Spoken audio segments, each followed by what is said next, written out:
Well, here we are out on Hawk Ridge. This is actually the first day, the first trail of the Duluth Trail System has actually opened for use because of the spring melt and the mud and the ice. And it's been 10 days since the Snowbank run. So I'm gonna try the ankle. I don't have any discomfort now.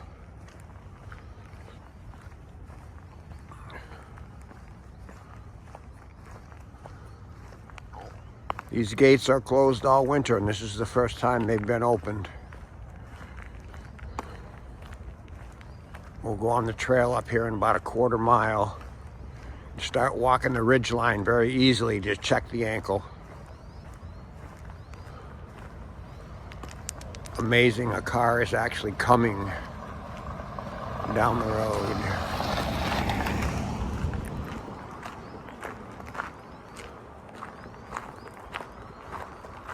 It's a beautiful day, 50 degrees. Time to get back on trail and get in shape. Of course, I'm in pretty good shape, but as I commented at the end of the last video up on the Snowbank Trail, I wasn't ready for the vertical on that one. I will be on the next one.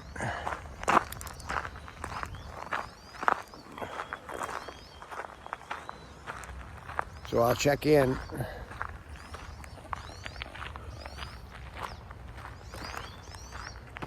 Probably about a mile into the trail here to see whether I have to turn around or not. And thanks for coming back to the channel. Hi to everybody in the family. Love you all. Bye. Well, here we are, back where all the fun begins. Just a beautiful trail up here on Hawk Ridge. Lots of rock. Lots of fun. I'm going to take it easy and take the least difficult lines to save my ankle.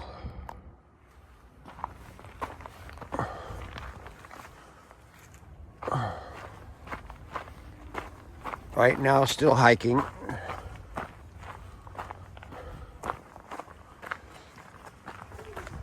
I'm not ready to run on this stuff.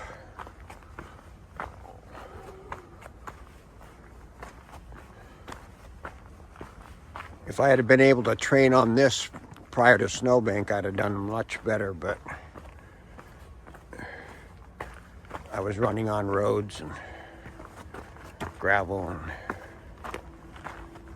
didn't get the benefit of the trails.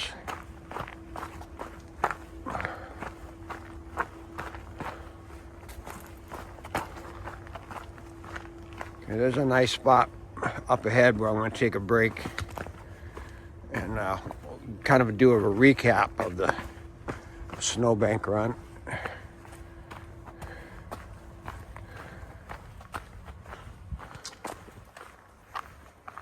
Check in then.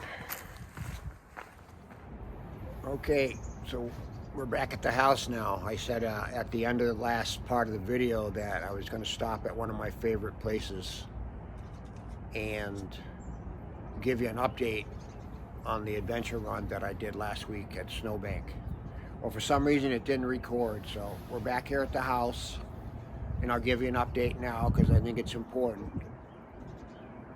The important thing is that whenever you get done an adventure like that, you always do a post-run assessment. You write down all the things that were good, all the things that were bad, and that's how you stay safe in the future, and that's how you improve. So with regard to the Snowbank run, as I mentioned in the previous video during the run, it was tough. I was not ready physically for the 10 miles of up and down rock ledges and cliffs that the northwest side of that trail provided me. I did my winter training on gravel road, pine needle trails in the forest, and sand along the beach. And even though I got all the miles in, it did not compute. It did not equal vertical. So from now on, I need to improve and do the vert, not only for the legs, but for the cardio. That's something that can be fixed. One of the things that I also need to improve on is my focus. As I said during the last video, I sprained my ankle at about mile 13, something like that. And that's because I wasn't focused. When you go out into a wilderness like this, every step is critical because nobody's going to come help you. There's no help. There's no four-wheel drive quads or helicopters or anybody. It's a non-motorized wilderness. So if you're going to need help, it's going to be very, very difficult. So you have to focus, you have to prevent injury, you have to prevent mistakes. And I was all focused on finding some water because I was getting a little low and I was daydreaming. And the next thing you know, I was on the ground. I sprained my ankle. That can't happen. Focus, focus, focus. And I've said that before in my other videos. Oftentimes when I'm in the wilderness, I'll be running along the trail actually yelling, focus, focus, focus. That's not weird. There's nobody else out there except for me. Nobody's going to hear me.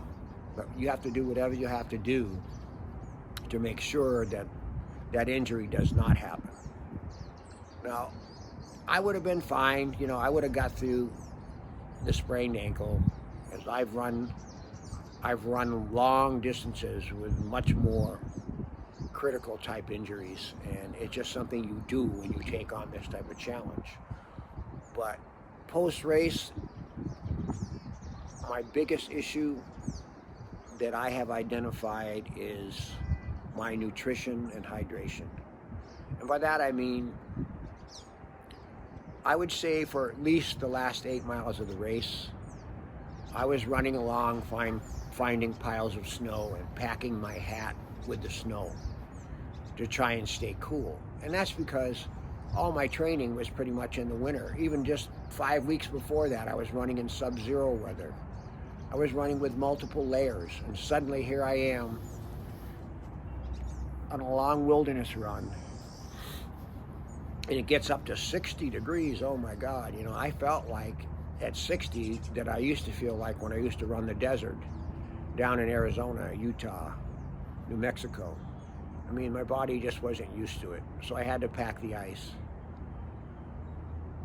But what I didn't do is I did not use my brain and start thinking about my hydration, my electrolytes, my salt levels. I have all of that stuff in my pack in case I need them, in case I have a down period. And I didn't even think about it. I would have done so much better, been so much more alert and so much safer for that last 8 miles if I had just stopped, took some electrolytes, had a salt tab, had a little bit more water, and just kept on going.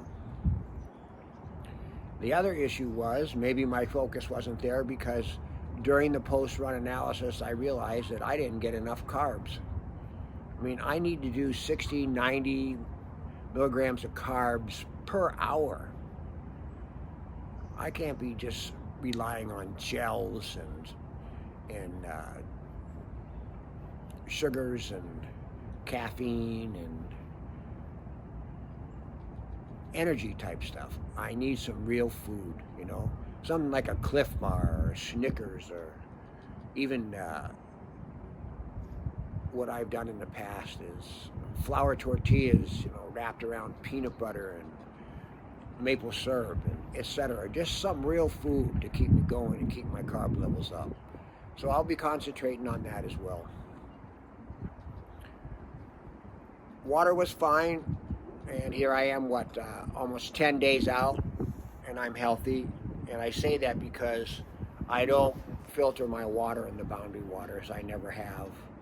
I've made several trips up there for training and for my long runs. And I just drink the water the way it is, and I've never had any problem with illness.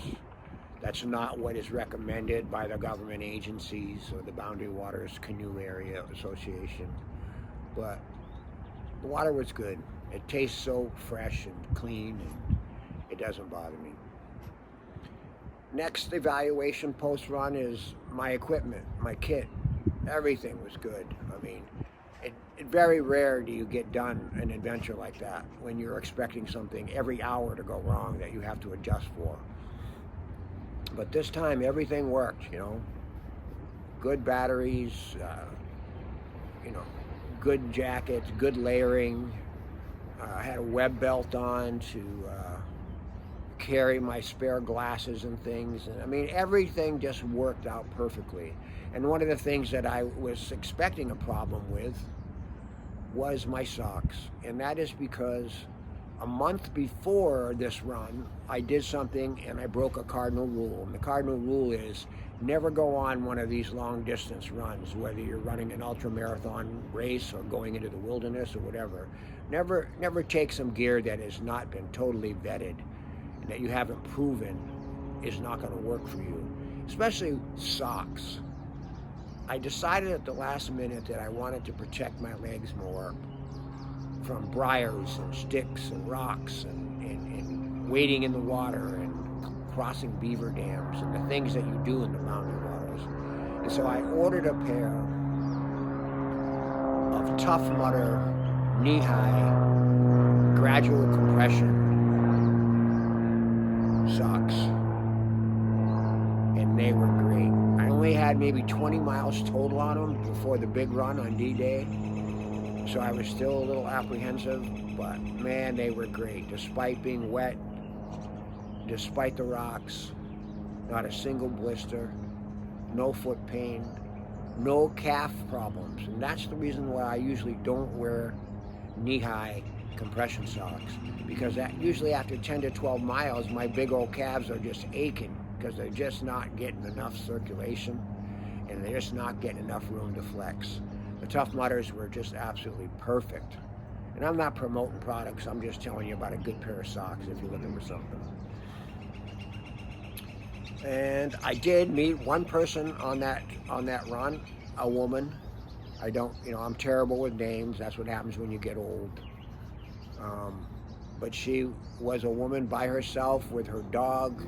She said she was 56 years old and she was doing the Snowbank disappointment loop solo in 3 to 4 days. Just a wonderful person, real professional. Had mentioned to me that she's done the Keck 4 times solo. My gosh. Just a super person. But other than that, no other human contact during that run. So that is something that makes my wife very nervous in terms of going out into the wilderness and being by myself, and often being in areas where there's absolutely no communication other than satellite. For years during my training and previous runs, I've come across people that I got to know, and finally the conversation comes up and they ask me what I'm doing, and I say, well, I'm training for wilderness solo ultra running. And we talk about it and they go, oh yeah, that's really cool. And I said, well, maybe you should join me someday.